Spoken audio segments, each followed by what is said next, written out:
some might wonder, what does the SEC have to do with crypto? And further, why, as Anya just pointed out, did an organization like the Aspen Security Forum ask me to speak at all about crypto's intersection with national security? Now, Nakamoto wrote, I've been working on a new electronic cash system that's fully peer-to-peer with no trusted third party. You see, at the core, Nakamoto was talking about some form of private money that didn't have central intermediaries. First was how to move something of value on the internet without a central intermediary.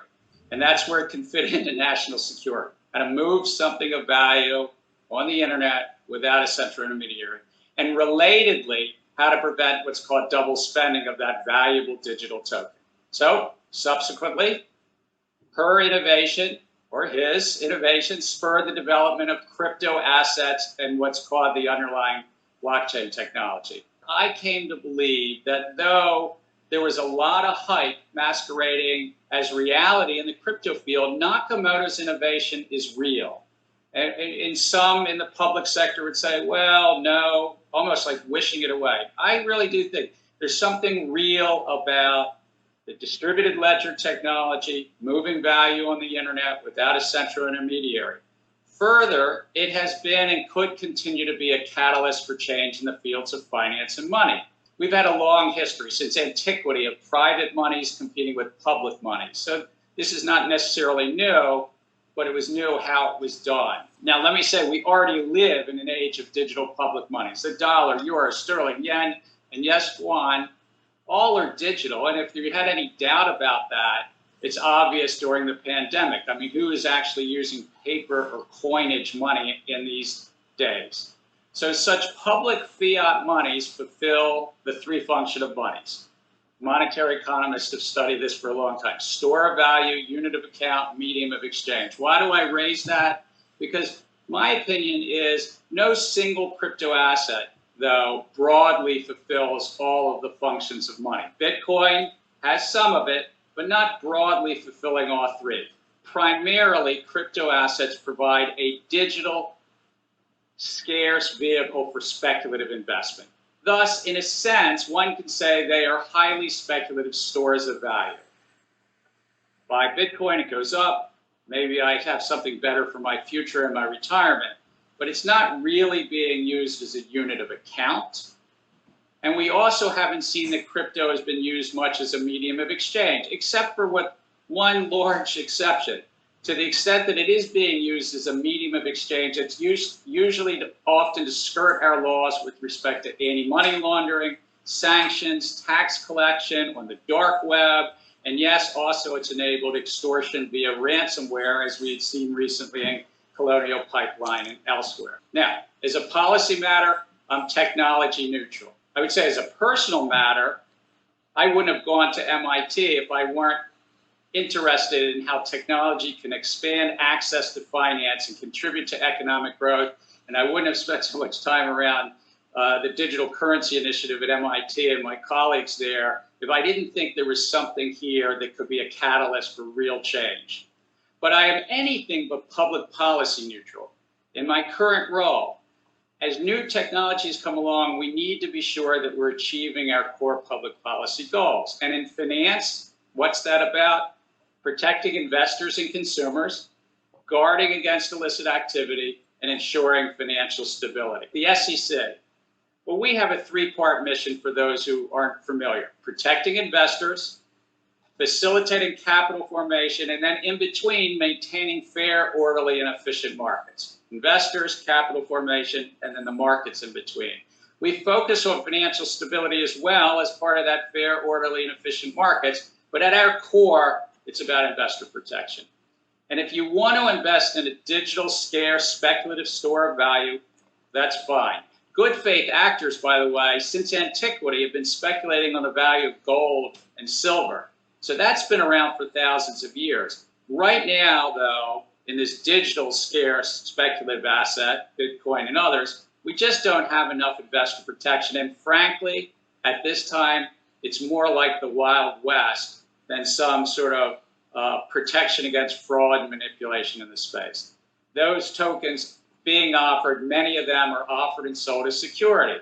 My predecessor, SEC Chairman Jay Clayton, I think said it well in 2018 in congressional testimony. He said, to the extent that digital assets like, and I think he named Bitcoin, but he said, to the extent that digital assets like initial coin offerings or ICOs or securities, and then he goes, and I believe every ICO I have seen is a security, we have jurisdiction. Federal securities laws apply. I find myself agreeing with my predecessor, Chair Clayton. You see, generally, folks are buying these tokens in anticipation of profits. That's the core thing the Supreme Court said. And there's a small group of entrepreneurs and technologists standing up and nurturing the projects. Geez, anticipation of profits, small group of entrepreneurs standing up something. Our federal securities law says there's a need for some protection. And I believe we have crypto market now where many tokens may be unregistered without requiring the disclosures and the market oversight. There are also initiatives by a number of platforms, and I'm going to mention 3 types of platforms: trading platforms, lending platforms, and then there's a third type of platform called decentralized finance, which sometimes is doing one of the first 2 things. And there are many crypto tokens within these platforms priced off of the value of securities and operating in this space. I believe these platforms not only can implicate securities laws, but some platforms also can implicate commodities laws and the banking laws.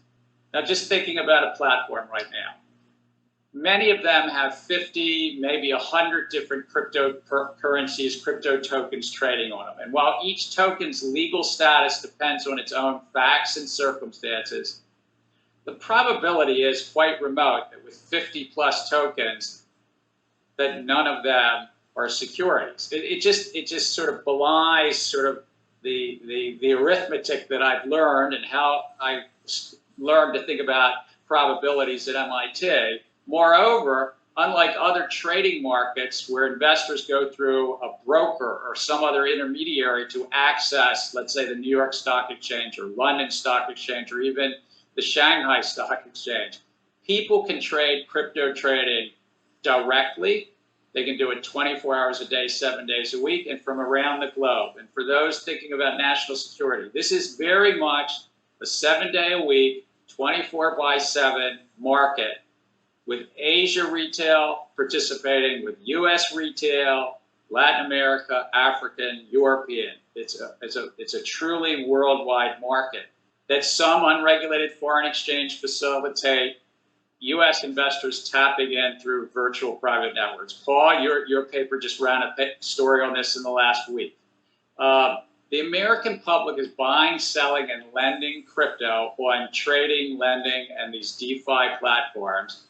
And there's significant gaps in the investor protection. Now, make no mistake, to the extent that there's securities on the platforms under our laws, the platforms have to register unless they meet some exemption. Make no mistake, if it's a lending platform, it's offering securities, it also falls within SEC jurisdiction. I anticipate there'll be filings with our agency with regard to exchange-traded funds.